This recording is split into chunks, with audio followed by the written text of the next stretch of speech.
Mr. President. The senator from Louisiana.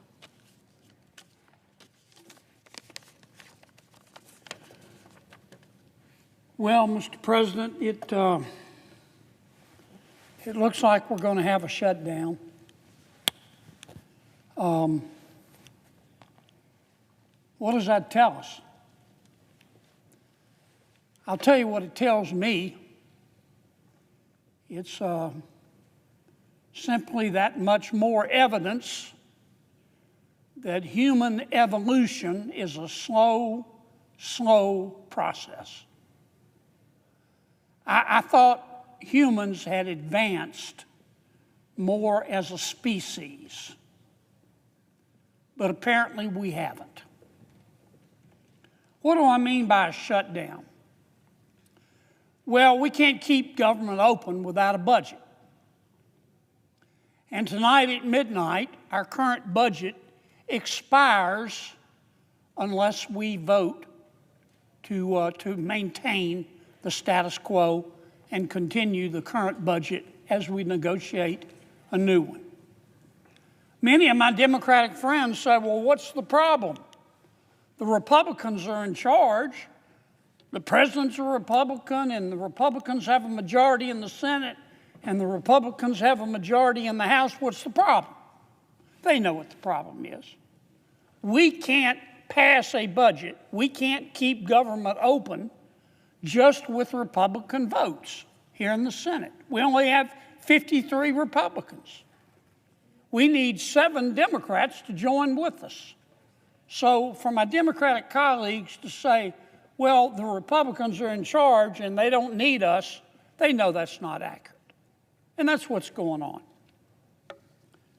Now, we've had a few shutdowns before, and every shutdown is different, but most shutdowns are a combination of both policy and politics in varying degrees. This shutdown, in terms of policy, makes absolutely no sense. None. What we have proposed to our Democratic colleagues and the minority leader, Senator Schumer, is to make no changes to the current budget.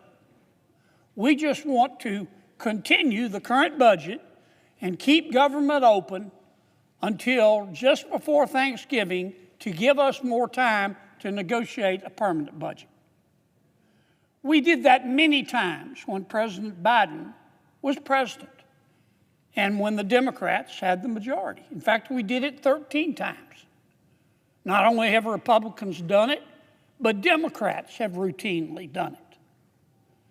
But this time, the Democrats have said, no. We want more. And you may be thinking, okay, that's reasonable. What do you want? Well, it's not reasonable. In effect, what the Democrats are saying to us is that we're going to close government unless you Republicans agree to make it bigger. We don't want the status quo. We want you to commit to spending $1.5 trillion more than you're spending now. And we, the Democrats are saying, are going to tell you how to spend it. First, they want us to repeal all of the Medicaid reforms that we did in the reconciliation bill. Some call it the One Big Beautiful Bill. The One Big Beautiful Bill would not reduce Medicaid. In fact, it would go up about 2% every year as a result of our bill. But it would say to people who are on Medicaid, who aren't eligible for Medicaid, that you're not going to get Medicaid anymore. Dual eligibles, people who sign up in Louisiana and Mississippi, that's fraud. Under our bill, they would be thrown off. The Democrats want them put back on. Under our changes in the One Big Beautiful Bill that the Democrats want us to reverse, you would have to satisfy certain income levels to be on Medicaid. The law says if you make too much money, you can't get Medicaid because Medicaid is for the poor. In my state, we have found people through audits making $120,000 a year on Medicaid. So our bill, which the Democrats want us to repeal after just passing it, would say to those people that if you don't meet the income limits, you can't get Medicaid.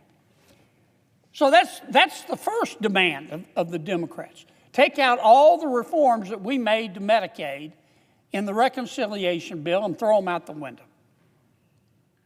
Number two, they want to extend the Obamacare subsidies. What does that mean? Well, first let me say Obamacare was a mistake, and we know that now. When President Obama passed Obamacare, we were told that our lives would be better. Our lives have been worse. We were told that it would make health insurance more accessible and more affordable. It's done neither. On the non-Medicaid part of Obamacare, we've got, 25 million Americans who are accessing it. And for the most part, about 90% of them are low-income Americans. But the rest are making huge sums of money. Some are making $160,000 a year getting Obamacare subsidized by taxpayers. And that's not the way it was supposed to be. How did we get here? Well, it's simple. During the pandemic, when people were being laid off or losing their jobs or couldn't work, President Biden rammed through a bill to enlarge the subsidies. He took the cap off the amount that you needed to earn in order to get Obamacare. And those subsidies at the end of this year are about to run out.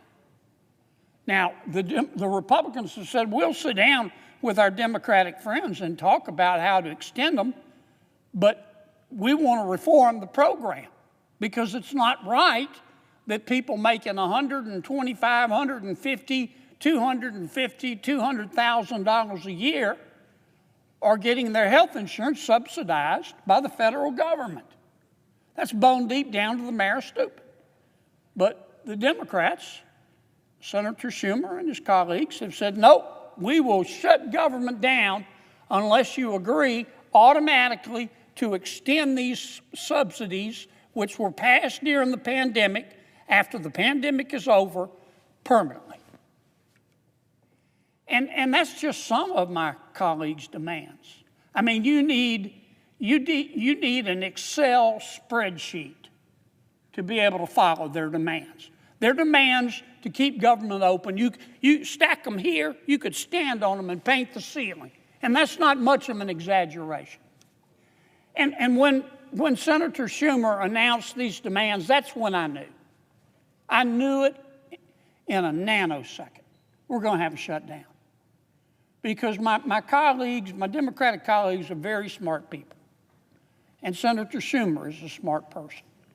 And he knew when he announced these demands that I could tell he wasn't serious. He knew they were unserious. And he knew that neither the president nor the other members of Congress were going to accept them. And you know what? Many Democrats know they're unreasonable as well. So that's why I say the policy part of this makes absolutely no sense. And that's because this isn't about policy. This shutdown is about politics. Now, parties change, just like the human experience changes over time. Political parties change. My party's changing. So is the Democratic Party. And there is a wing of the Democratic Party, I call it the socialist wing. Some less charitable people call it the loon wing of the Democratic Party. And they are in charge right now. And the non-loon, non-socialist Democrats are scared to death of them. And this particular wing of the Democratic Party that's in the ascendancy, what do they believe?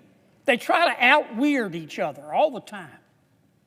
They hate If you listen to them, they hate Thomas Jefferson. They hate Abraham Lincoln. They hate George Washington. They hate Dr. Seuss. They hate Mr. Potato Head.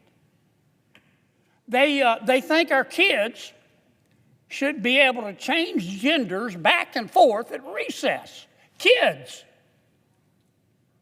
And if it's their preference, should be able to undergo sex change operations while minors paid by you, the taxpayers. They believe that. They believe in open borders. They believe that if you support the law, which says you have to be vetted to come into our country, if you support the law, you're a racist. I think if you support the law, you're being prudent. But they believe in open borders. And my Democratic friends are about to elect a new mayor in New York City who is a member of the Loon Wing. He's a self-avowed socialist.